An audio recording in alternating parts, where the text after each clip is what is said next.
Welcome to our continuing series, Evenings with Sraddhalu.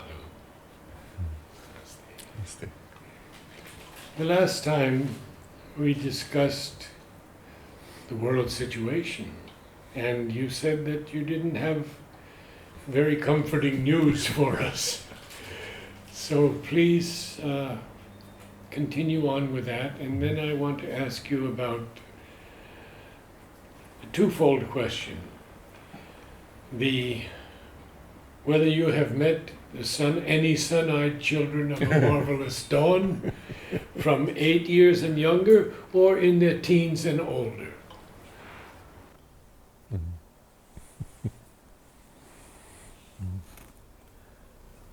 Subsequent to our discussion last time, I wanted to make a few clarifications.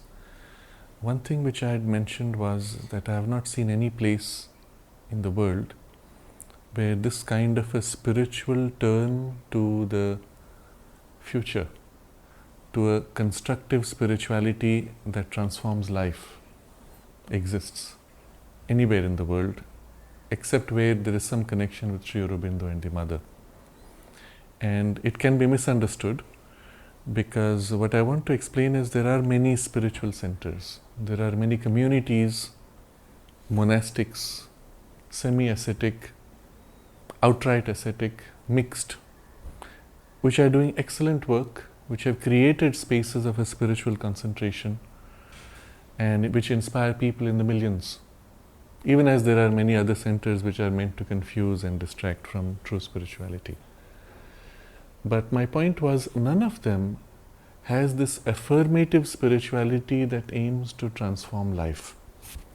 They are monastic, and many of them, if you go to their core and ask them, what about the world situation? You will get a response to this effect broadly. Oh, we have been through bad patches and this too will pass, and one day the spiritual light will emerge. It will happen. When you take that attitude, then you are effectively giving space to the anti-divine forces to invade and seize what you have neglected. It is tamasic. It is a kind of it's an ascetic spirituality. If you call that tamasic, yes. It is very active in terms of what it does for its own change. But what it wants to do for the world is, keep on changing yourself and things will happen eventually. And this was the point I had made last time. If we do not have an active pushback, effectively we are giving away the space to the anti-divine forces, to the Asuric or darker forces. And unfortunately, this is the case in most of the world. And I mentioned last time, even in our own communities in the ashram and Aurobindo, where the Mother set the direction for a positive, affirmative, transformative realization, which would be seeded out into the world. If you see the overall bulk of what's happening, it is largely introspective, passive, and withdrawing. It's not cut off, but in its impact on the world, you do not see any active outreach. The Sri Aurobindo Society centers, which were quite active if you go back 30 years, that generation has passed and the second generation is not there. They did not transmit it to the new generation in a sufficiently living way that they could take the place and grow. Numbers of centers may grow, numbers of memberships may grow, but the active outreach has become actually weaker than it was about, let's say, 30 years ago. So there is a real problem here. And although there are spiritual centers, there is not enough that is affirmative in the way that Sri Aurobindo and the Mother wanted. But they also say that you have to change yourself before you can begin to change anything else. Absolutely. And there are some in the ashram who went so far as to say, until you are supramentalized, there's no point attempting anything. Now that puts a very difficult proposition. It's just to take that in the scope of the Mother's or Sri Aurobindo's lives themselves.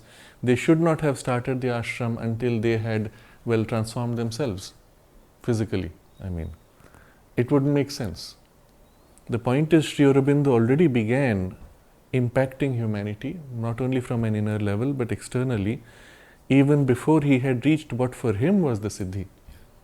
And having got to that Siddhi, the mother mentions this, until the late 1920s, that is 1929 and 30, Sri Aurobindo had made clear plans that on completion of his supramentalization, he would go out from Pondicherry and work on India's awakening, and had made clear plans for creating many centers all over India for training the youth, equivalent of what is called akhadas, that is gymnasium, literally in the old Greek sense, centers where young people could come and work and build themselves as individuals. And until the late 20s, these plans were very much in place, and he was preparing for that, which would be the physical result of the spiritual sadhana he had built. But I had read that he and Mother had discussed whether they should be supramentalized first or they should work for the collective. Yes. And they chose the collective. Yes. And you can see how after 1956, the mother began that process of active outreach. Before that, yes, the ashram was in a semi-isolation. But after 1956, once the supramental consciousness was brought in as an active force, the outreach also took form. The society was one of the vehicles, the World Union, Sri Aurobindo's action, numerous such vehicles the mother promoted. Everywhere she saw a possibility, she gave it a full push for that work. If nothing else, to seed these ideas. Maybe you are not the best example, which is fine, but seeding the ideas and assisting other such developing centers. Now you can see the ashram school itself as a center of the formation of a new educational system. How have we been supportive of others who want to do it? There are literally people coming from all over the world saying, we want to implement this, can you help train us? And the ashram school's position is, no, we just have to do our thing, which is fine. Can you not create a vehicle assisting for that work which does not interfere with the ongoing work? All of this was possible. The Sri Aurobindo Society has begun this in a small way relatively recently. But still, in terms of attempt even to reach out, there has not been enough. This was the point I was making. Where there is, it's always connected with Sri Aurobindo and the mother in some way. There are no others who have any vision of a spirituality that will transform life or divinize life. But now we see that the word of Sri Aurobindo and Mother is spreading all over the world as it never has been before. With the increase of access through the internet, the dissemination of knowledge has become much easier. And this is the first gift. But still, in relative terms, when you see the mass of humanity, you do not see enough change. And this is where I want to get to the description, which gets a little darkish as happened last time, that in the larger trends that you see in the mass, the decline is so obvious to create an environment that is the very opposite of what the spiritual needs. As an example, you will find in Sri Aurobindo's writings on education, he gives enormous emphasis for the emergence of the psychic and the psychic values and sensitivities, which is the foundation for any spiritual awakening. And he describes art, music and poetry as the perfect education for the soul. Look at what has happened in these three spaces and look at a span of the last 50 years, let's say. And I say 50 years because broadly that's around the time the mother left her body. And do you see any improvement, or even do you see status quo? You see only a sharp decline.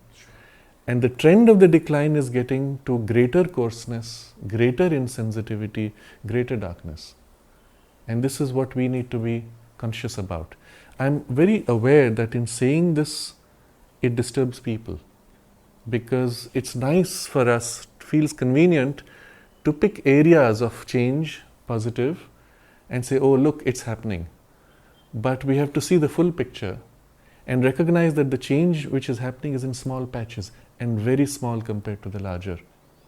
The trends are so big that these small patches of change are very likely to be overwhelmed by the darkness that surrounds them. And this is my reason for raising this subject. because we need to, and we will get to that later in the discussion, we need to find ways to protect these changes, these centers of light, and that means each one of us, not only individually but in the collective spaces that we are at. And what can we do in a rapidly declining civilizational trend? What can we do to protect the light and even to increase the centers of light and spiritual influence? So just look at the trend in these three things. You're as a musician, what do you see? Except for the Om choir and some very special musicians who are bringing down touches of the new music, it's a disaster. And it's the worst lower vital vibration in music that I have experienced. I mean, in the 60s, yes, there was a breakthrough, and we had the Beatles and we had other groups who sang of change and sang of interesting things. There's nothing today. Now, if you see, when the Beatles came, for many from a more traditional context, it was a bit shocking, it was disturbing. Oh, what is this pop music? Lowering, vital, whatever you may say. But it spoke of some ideals. Yes. It pointed to a possibility, and there was some higher idealism in the lyrics.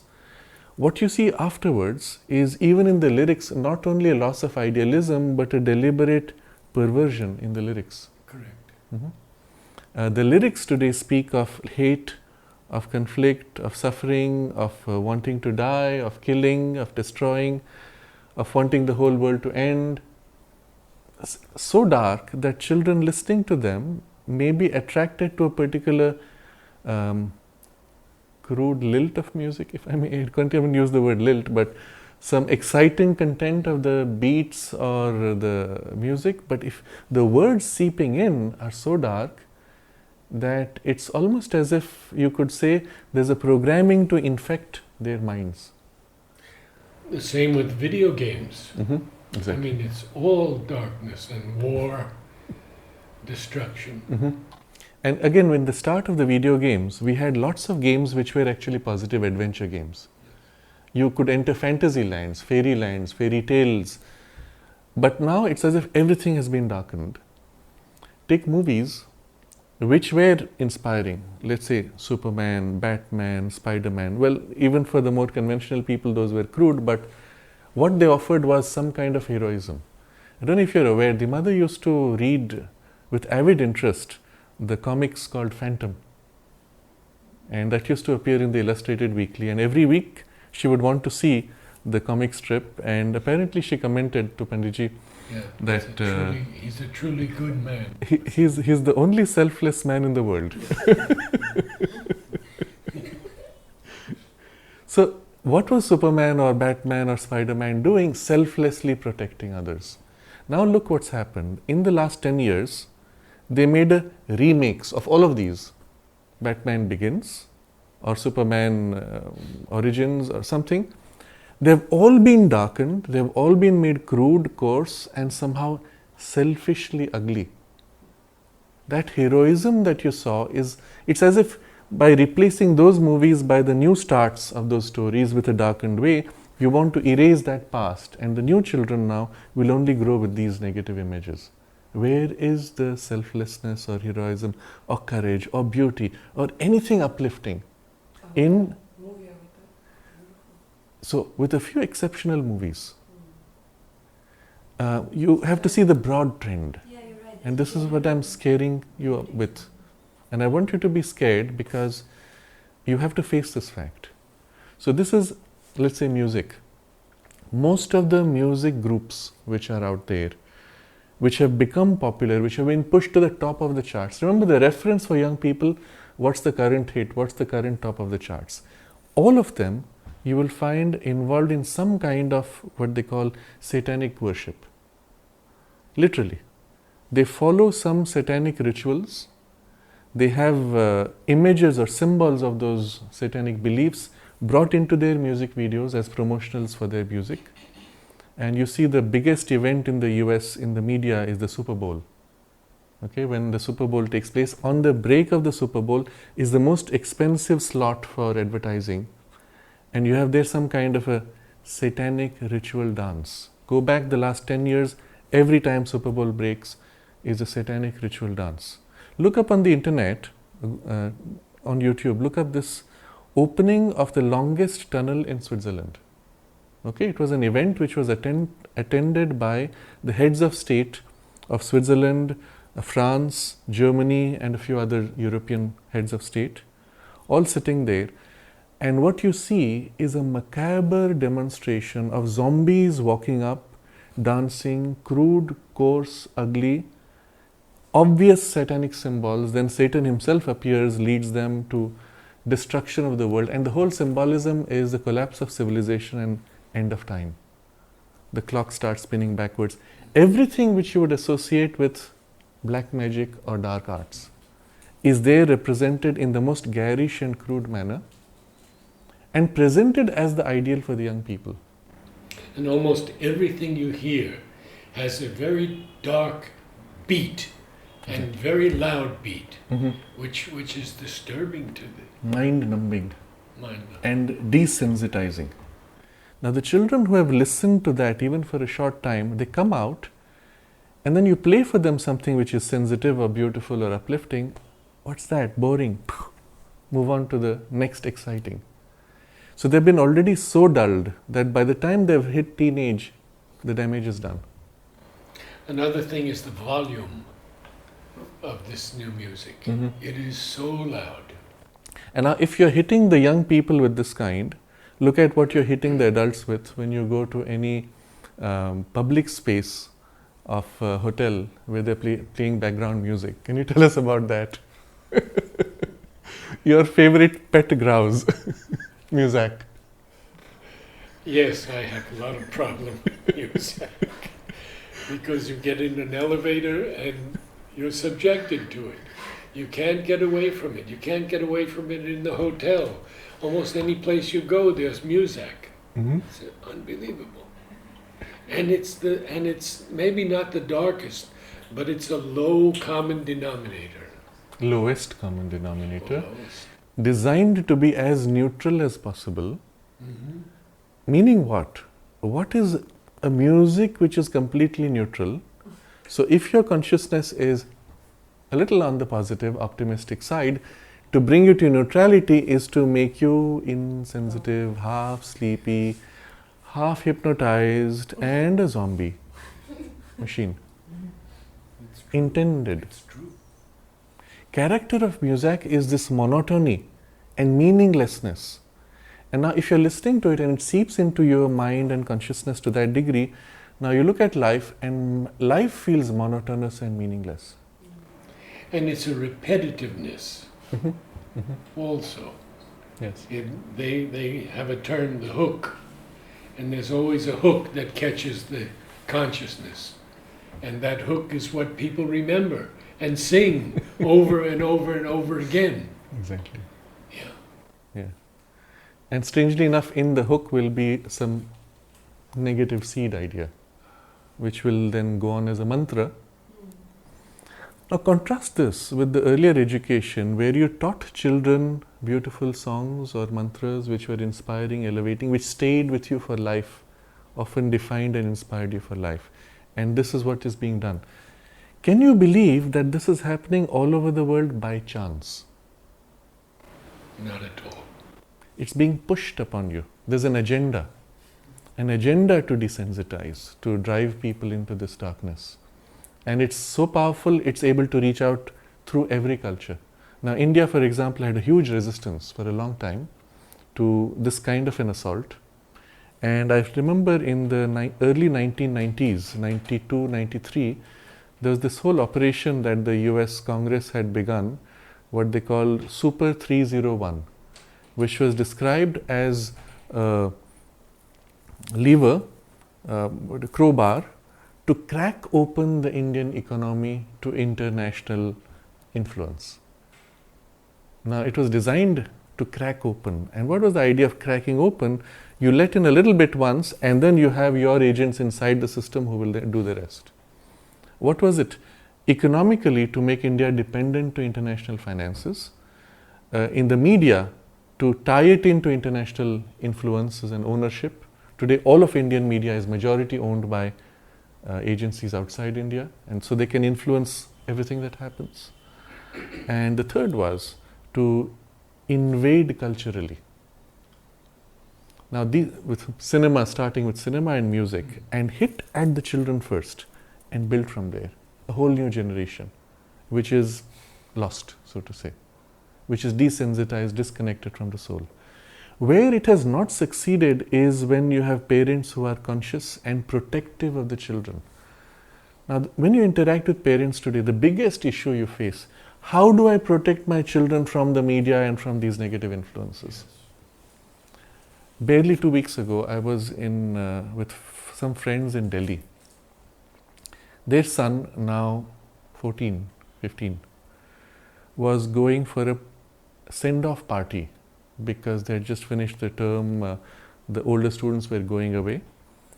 The children themselves, after the operation in the school where they had a party, they had a party in the evening for which he had to go around 8 o'clock. The party goes on till 2 in the morning. The thing is organized by the children. They have given money. They've hired what they call a farmhouse with huge walls. Nobody can see what's happening inside. They've hired 15 bouncers who will buy alcohol and probably drugs, he didn't say it clearly. And only children, no adults inside. And what else happens, we do not know. And what do you do as a parent when your child says you're going to go to such a party, and if you don't go, then he will be isolated from the group? How do you even prevent it? So I asked them, well, what's happening? They said, the child informs them, all the other children drink alcohol at that age, 15. Most of them have tried out drugs at some point or other.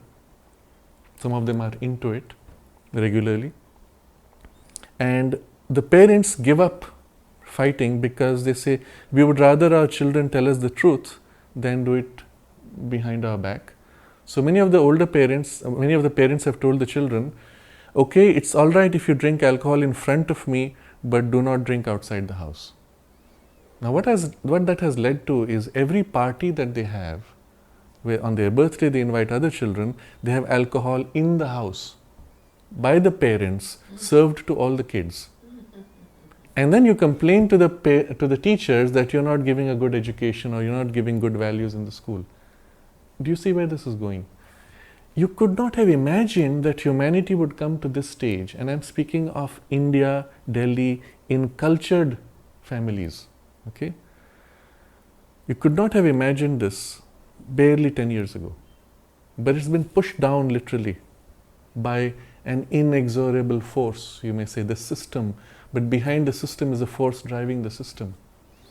Now put this trend, declining trend down. Where is it going in 10 years now, from now? And if you do not see civilizational collapse of human values, forget spiritual values, human values, then you are fooling yourself. What force or forces are behind this? Mm-hmm. The big picture we have to see, and the transition is very important to see. The big picture goes back 100 years at least, where you saw these, I'm going to use this word Satanic, as representing people who are in conscious alignment to Asuric forces for their personal benefit. Okay, so Satanic forces trying to seize institutions and then extend their hold on money, on power, essentially these two things. So they created a framework of finance, of which the most obvious form today you see as the US Feds, the Federal Bank, which controls or lends money to the US government. But behind that there's a bigger structure which is called the BIS, Bank of International Settlement, which is the key to the whole hierarchy. Anything happening in the world today involving finance is part of this chain of control. And from there, they can create money, what they call fiat money. So the thing going back 100 years is when they disconnected money from gold. The result was, once you get into this machinery now disconnected from real gold, they can create money at will. And the money they create literally is writing a number on paper now on the computer, can be in enormous, humongous amounts that they lend out, upon which they get interest. It's gone so far that about 10 years ago, now this is statistics I'm giving you which are 10 years old, it's now far worse. The quantum of fake money that's created, against which there is no actual physical material, the quantum of fake money was 6 times higher than the quantum of real money. In other words, and real money would be gold, diamonds, whatever. No, in terms of actual money which is backed by gold or some assets, yes, okay? yes. Which is what we had earlier. Now this fake money, virtual money as they call it, 6 times more means a 20% fluctuation in the stock market is enough to wipe out real worth. So where is all this extra money going? Precisely into these gigantic corporations, multinationals, most of which, as was it Eisenhower who warned of the military industrial complex? Yes. Mm-hmm. In his parting shot when he left the presidency. He was telling us what had already happened. He didn't say, oh, it might happen. He says, this is what we have to be wary of, that this group taking too much power. So from the finances, they got into the military. And the transition point where we can say we lost, that is the good side lost, was just after the Second World War. When they entrenched themselves into all over the world, globally, got inside the US in particular, and got into what became then the multinational structures. And that's around the time when we saw the decision that Sri Aurobindo had to take to leave his body. And the mother explained it in very cryptic terms, and most people don't understand what she meant when she said something like, the situation had become so difficult that all the anti-evolutionary forces had ganged up against him to his physical presence. And for him to continue in the body would have literally blocked the forward movement. He had to leave for that reason. Now, what does that mean? What's she saying? This is in the agenda. Yes. What was that? And you see, the system had been entrenched by these powers. And Sri Aurobindo left only because he saw now that thing for which he was working was not going to happen. Or it had been postponed significantly. It was not going to happen in his immediate time. Unless he leaves his body. Well, it's not that he needs to leave his body, it's that it's not going to happen. You remember when I was asked, why would you leave the body? He said only 3 reasons. One is either it is shown to him that the work is not to be this time, or accident or completion of work or something like that. These are 3 reasons he gave. But this was the point. It was not accident. It was not that he had completed. Supermind had not yet been established. Physically, I mean. In the mind, yes, in the vital, even in the subtle physical of his body, it had been transformed, but the physical was not done. And so it was shown not to be this time. And it was the reason why he left. The mother then, and they worked together from that, working from above to create the link to bring down the supermind. And all of this is to show you the entrenched power has gone so deep today that they control literally everything from their control of power structures. So you control the banks, you control the industry, the multinationals, and the beauty of the multinational structure is you are answerable to nobody. You span nations, you can do what you like, where you like, and if this country doesn't allow it, you go into another country to do it and feed it back into the first country.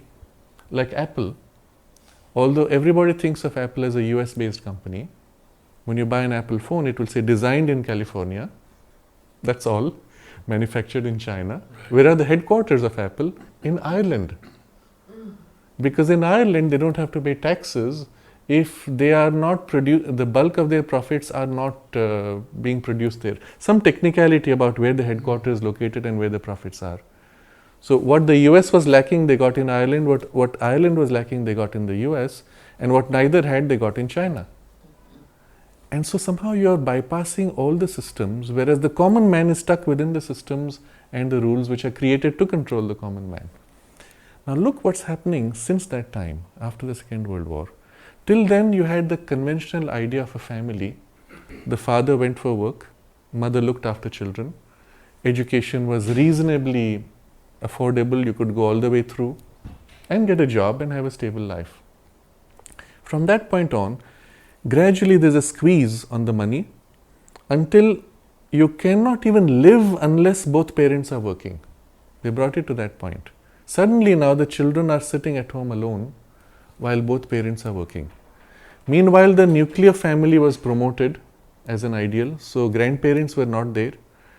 You've left the children alone. What do you do next to the children? Well, you put them into some activity where they are now open to any kind of programming, free of the parental influence. You see, and this is a frustration because you don't have a choice. The system has been squeezing you.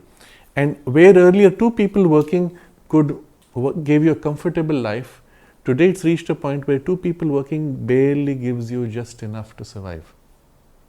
Why? Because either taxes are increasing or interest rates are increasing or the prices are going up, but you are being squeezed and squeezed and squeezed until you have become effectively a slave.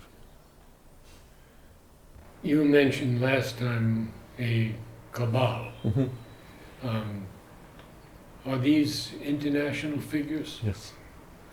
The way it works is right at the top, the people who control these structures and who actually decide the policies which lead to these results of enslaving humanity. They are all into certain practices of Satanism of some kind. And it is their, let's say, stamp of identity. They do not allow a new person into their network if they are not part of that system. And it gets very dark. I don't want to speak about those things because it gets too dark, but it involves doing some of the worst inhuman things possible. Why they do that? On a very practical level, by getting people to participate in their rituals which include some form of human sacrifice. By getting people to participate into that, you have a point of blackmail to control them, but also you've tested them for the inability to have any human sensitivity. So they dehumanize you as you go up the chain, and the more you fit into their sociopathic tendencies, the more they accept you into the higher circles. Now, there's a very important series of interviews which is done by one of those who went up the chain, and somewhere along the way he broke. He said, I can't do it. And he broke out of the system and then came out to speak of what was actually happening behind the scenes. You'll find the interviews online, and it is a person, the name will come back to me, but the person was from Netherlands, and he was part of that higher structure. And then he has spoken in his interviews of what they were doing, what the systems of control are, and things like that. The point I'm getting at is, right at the top, it is a dark satanic influence. And because that's the structure, they seep down with that objective for all humanity. The increase of poisons in the food is by design from the top to pollute, to damage humanity. Again, aiming at children first. You start by feeding them junk foods right at the beginning, and then you hook them for life and into bad habits of various kinds. You start by introducing in their textbooks perverse ideas. Now, it's happening in, for example, California, which is one of the most progressive states in many ways, that the laws they have passed to teach children in kindergarten that you can choose to be a boy or a girl. They call it gender fluidity. You can choose. You are not one or the other. Your biology doesn't matter. It's what you decide to be. And then they passed a law saying the school is not allowed to tell the parents that they have changed their gender. And to assist them, they have to pretend to be someone of the opposite gender. Now, this is all in kindergarten stage. But what is the idea behind it? The idea was to create a confusion of identity. How they motivate it? I mean, what is it there to not having any gender? This you can choose. To create a confusion of identity. To create confusions at a level where you don't even know who you are, and you become then part of the machinery. Now, if you see, the practical result was, barely a few years ago, at the end of the previous US president, there was this huge controversy in the country about allowing transgenders to use bathrooms of their choice. Now in England, they passed a law that says you can self-select what is your gender and go into whichever bathroom you decide. It's so ridiculous. It's so impractical. And yet, nobody is talking the practical reality that bathrooms are designed for biology and not psychology. So why should your psychological shift be an issue here? And nobody is saying it. And so, when you look at these kinds of perversions introduced at school level, and the way the media promotes it as something good, fashionable, politically correct, that scares you. So many of the conscious parents say, I don't want to put my children into public school because of these weird values that are being drilled in. But nobody is asking, where do these weird values come from? Why are they being promoted? And again, it goes back to an agenda to subvert humanity. So we looked at music briefly, look at art. Again, the last 50 years, if you see the decline. Just to give one last example for the musical space, all the big names that you see, which are projected as icons for the children. What's the current hot names? Beyonce, who are the other ones? I'm not so much in the know. But look at these names. When they became popular, what was the skill they demonstrated that put them at the top of the charts? The lyrics, nothing special. The singing, nothing special. They all use this tuners. You know what that is? If you cannot hold pitch correctly, you have the mic going through a digital device that corrects your pitch. So you can sing off tune, and it will be digitally corrected live as you sing. And they're all using that, which means what's their actual skill of voice? Nothing. What are they being put on the top of the charts for? Sexy moves. Huh? They're projected as sex idols practically. Basically. Yes. And the gyrating dances they create. But even that, do you think others couldn't do it? Why was this person selected and made a top of the chart star? And this is the question, when you ask this, that starts the process of realization that no, they were selected by a group of directors or producers or distributors that chose, let's make this the next star, and they put them there on top of the charts because they control the whole machinery. Meanwhile, you see in your school, in your home, in even public spaces, on the internet now, people of much higher competence, much greater skill, much more uplifting, inspiring, both in lyrics, in voice, in dance, in everything. They'll never get to the top. And you have to ask why. If truly the system was for assisting the best examples to come up. And when you speak to a group of parents, you pick 100 parents, and I'm speaking this having spoken to literally thousands of parents. And you ask them, well, how do you explain that this is what comes up as the example of, let's say, music or cinema or as popular? Well, we are told everybody wants this, but we don't want it. Now, I ask you, all of you, can you say, I wanted it? Do you know anybody who actually wants it? No. And yet the excuse given in the media is everybody wants it. That's what the majority wants. And the media is only catering to the majority. And nobody I know in my whole life has ever said, yes, I want it. So this excuse is fake. It's actually being drilled upon you without your choice, against your will. It's the same with the news. Exactly.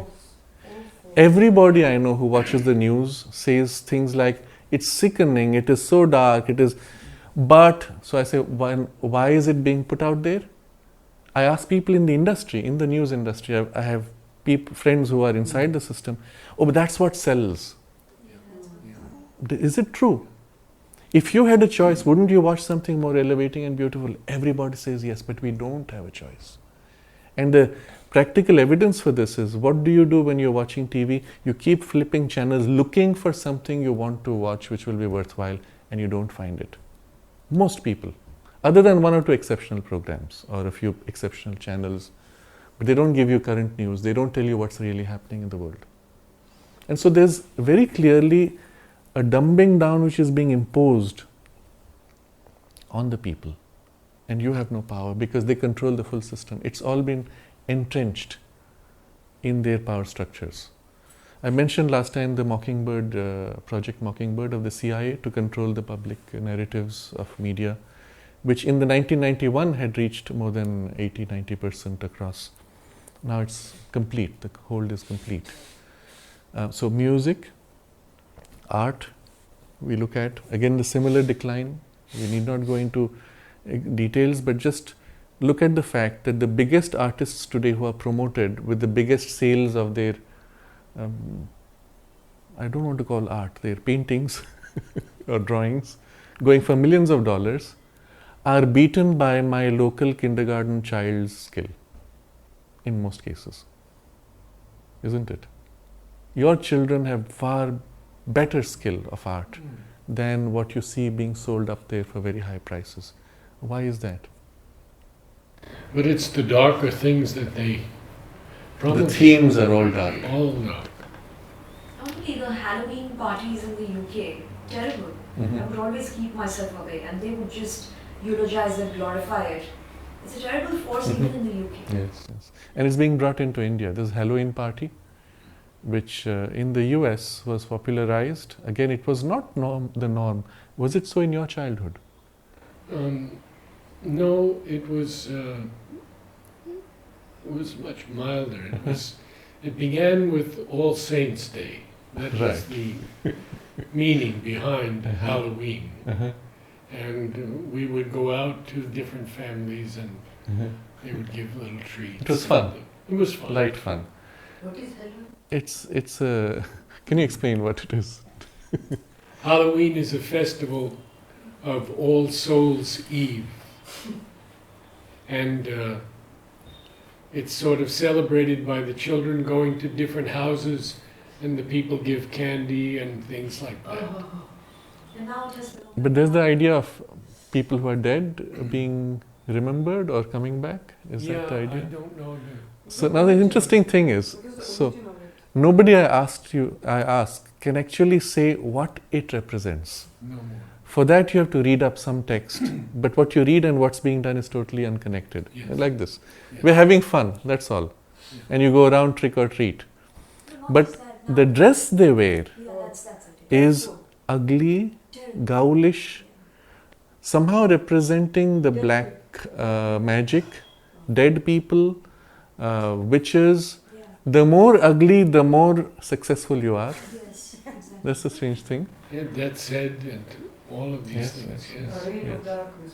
And it's literally all the things you would associate with a satanic ritual now being popularized for children. This is the strange part. Yeah, that's what. And they all dress up in satanic and ugly. They would even have those pumpkin themes, you know, how Exactly, yes, those yes. were pretty. and Those are beautiful. pretty. Now I've seen, like I went in 2010, this time I went in 2015, so over the 7 years I see a change. It has become worse. And the strange thing is you ask, why are you doing this? Why are you wearing those clothes? Well, that's the norm. That's the day you're supposed to do it. And it's just Uniform. nobody thinks about. And now it's being brought into India. I see. Yeah, and not just that, even I think you should talk about, I mean, whenever you get the time, this gay rights and all of these things. Subramanian Yes. Swami said that we don't want this, these are American habits. Right. It gets into a very touchy space. If I make a statement about it now, the consequences 10 years down will be this guy will be labeled anti-gay. Okay? And, Or a few years. well, a few seconds down. People have been thrown out from public spaces because they made a casual comment which seemed, even in the nuanced way, to be criticizing some exaggeration of gay rights. Okay? Good This in people. America. Good people Good people in America, have but been put out of that's the norm. office. That's become the norm. To somehow, and see the form again, the perversion it takes. A teacher comes into classroom and announces to children, I am Miss so-and-so and I am lesbian. Yeah, that's a trend. It's Why did you need to announce that? Yeah. I eat meat, did you need to announce that? I have such and such religion, you didn't have to announce that. Why did you need to announce sexual orientation in the middle of a classroom for children? And it's the norm. It's become somehow you are celebrated for having come out of the closet. You're somehow more special than a normal person who is now abnormal because this is the norm. Wait, it gets worse. I don't know if I mentioned this last time. In any of the award structures for cinema or writing of novels, the award guidelines say you must have a gay or transgender role in the drama to qualify for the award, and it must not be nominal. Their gay identity should play a significant role in the story. Otherwise, you won't qualify for the award. Now, the moment you've done this, what happens? It seeps back to all your writers. Anyone aspiring for an award now will do this. What's the statistic in the US? The total LGBTQI XYZ list community is less than 4% in the US alone. And to give this dramatic place not only to that identity, ideal, or in some of it is perversion, into public space and impose it on the rest of the 96% as something normal, and for the 96% to feel abnormal and somehow inferior. Yeah. That's the reversal of values. And to such a degree that this is told to me by someone, and this is I found in the US equally true. This is someone in academia in Europe at a very senior level who says today you will not get anywhere in academics unless you are either gay or non-white or non-male. The big target today is the white male hetero. You are somehow to be knocked out because you have dominated or misused your power or whatever. The whole thing somehow builds around control and power.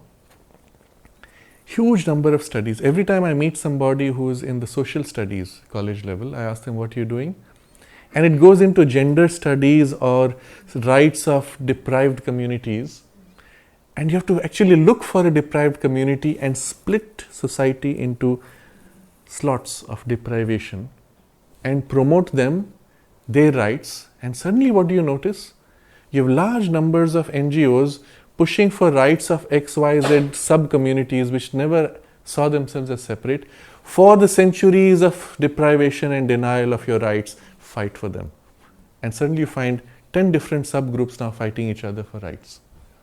Creating disharmony. Exactly. To control. Divide Yes.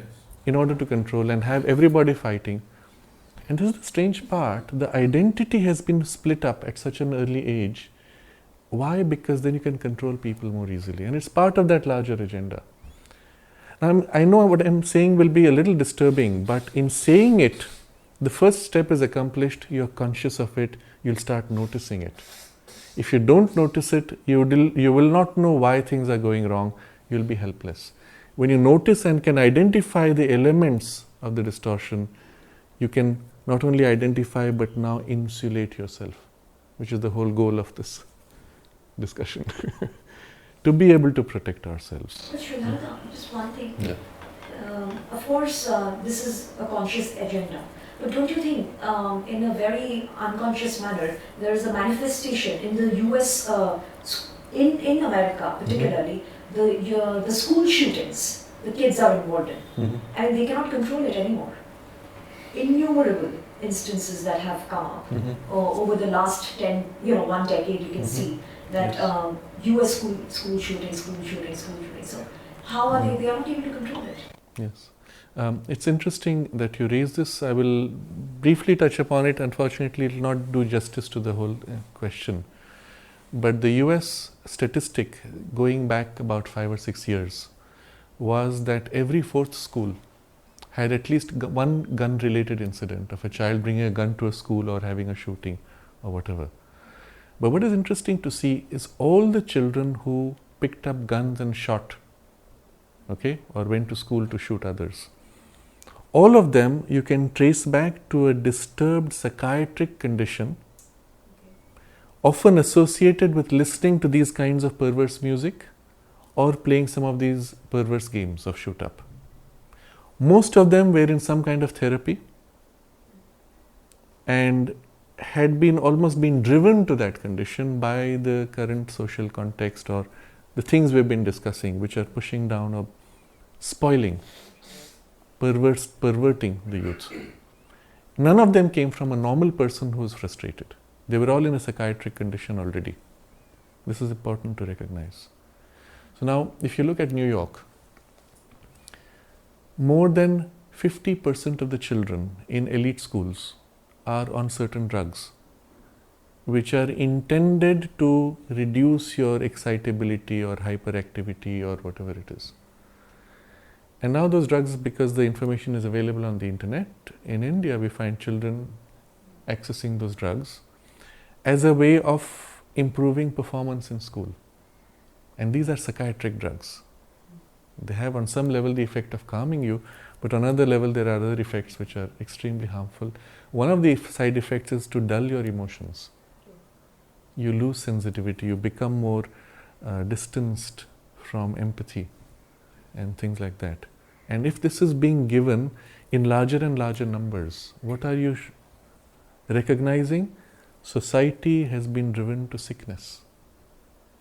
Human society on a mass scale is in a rapid decline and has reached a stage of neurosis already, in the US in particular, but that as a reference for the rest of the world, it's happening everywhere.